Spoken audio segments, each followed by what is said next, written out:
مجھے خوشی ہوتی ہے کہ دنیا میں جہاں کہیں بھی میری گفتگو ہوتی ہے یا پروگرام ہوتا ہے، الحمدللہ 60 to 70% کراؤڈ یا 75% کراؤڈ یوتھ کا ہوتا ہے۔ آج بھی مجھے دیکھ کر خوشی ہو رہی ہے کہ اتنے بڑے کراؤڈ کے اندر اگر میکسیمم دیکھا جائے تو یوتھ نظر آ رہے ہیں۔ نوجوانوں، اپنی رسپانسبلٹی کو سمجھو۔ تم ایک اچھے انسان کی حیثیت سے اپنی آئیڈینٹی پیش کرنی ہے۔ تم کالج کی لائف گزار رہے ہوگے، تم یونیورسٹی کی لائف گزار رہے ہوگے، تم سیلس مین کے فرائض انجام دے رہے ہوگے، تم ڈاکٹر کے فرائض انجام دے رہے ہوگے، تم سائنس کے اسٹوڈنٹ ہو سکتے ہو، لیکن تمہاری عزت اگر بنے گی تو ایجوکیشن کے ساتھ ساتھ اگر تمہاری زبان اور بول اچھے ہیں تو یہی بول تمہیں انمول بنا دیا کریں گے اور تمہیں قیمتی بنا دیا کریں گے۔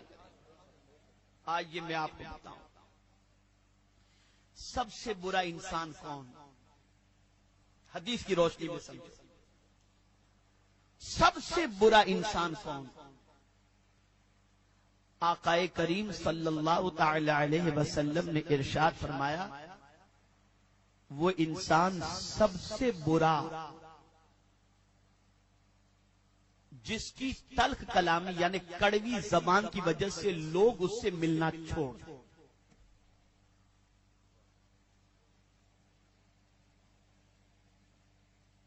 آج ایسے لوگ نہیں ہیں سوسائٹی میں جو زبان سے انگار نکالتے ہیں، وہ گفتگو کرتے تو ایسا لگتا ہے کہ جیسے آگ اگل رہے ہو۔ کون ہے جو ان سے ملنا پسند کرے گا؟ کوئی ملنا پسند نہیں کرے گا۔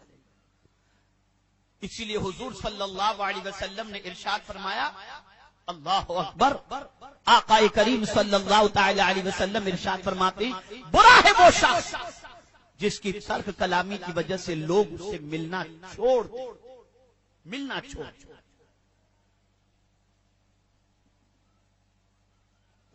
لیکن اگر کوئی شخص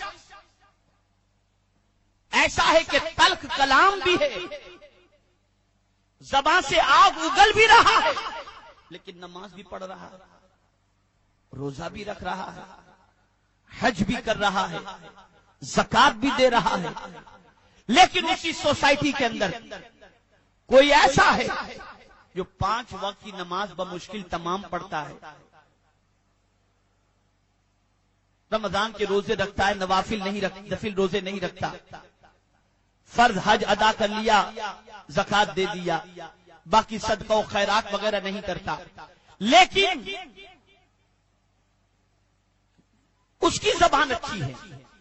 تو اسی قسم کا ایک واقعہ میرے آقا صلی اللہ علیہ وسلم کی خدمت میں پیش کیا گیا، اور آقا کریم صلی اللہ علیہ وسلم سے پوچھا گیا، یا رسول اللہ صلی اللہ تعالی علیہ وسلم، سوسائٹی میں ایک عورت رہتی ہے جو نماز بھی پڑھتی ہے، روزے بھی رکھتی ہے، حج بھی اس نے کیا ہے، زکات بھی دیتی ہے، قرآن مقدس کی تلاوت بھی کرتی ہے، لیکن میرے آقا اس کی زبان اتنی تلخ ہے کہ لوگوں کے سینے چھلنی کر دیا کرتی ہے۔ لیکن ایک عورت ہے جو کثرت سے نماز تو نہیں پڑھتی، روزے تو کثرت سے نہیں رکھتی، لیکن اس کی زبان اتنی اچھی ہے کہ جو لوگ بھی اس سے بات کرتے ہیں ان کے دل کو ٹھنڈک پہنچتی ہے۔ میرے آقا بتائیں دونوں میں افضل کون ہے؟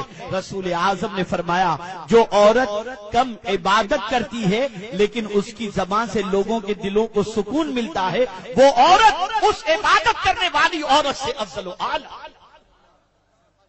یہ ہے زبان۔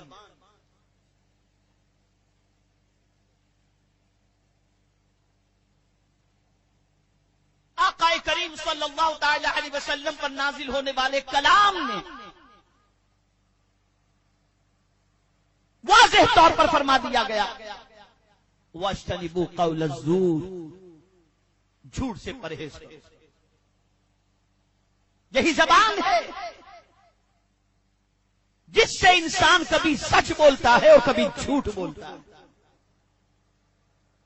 اپنی بات بنوانے کے لیے انسان کبھی جھوٹ بول لیتا ہے، اور جھوٹ بول کر ٹیمپریری اس کی بات تو بن جاتی ہے، لیکن آپ جانتے ہیں آقا کریم صلی اللہ تعالی علیہ وسلم نے ارشاد فرمایا، جب جھوٹ بولنے والا اپنی زبان سے جھوٹ بولتا ہے تو اس کے منہ کی بدبو سے فرشتے 40 میل دور چلے جاتے ہیں۔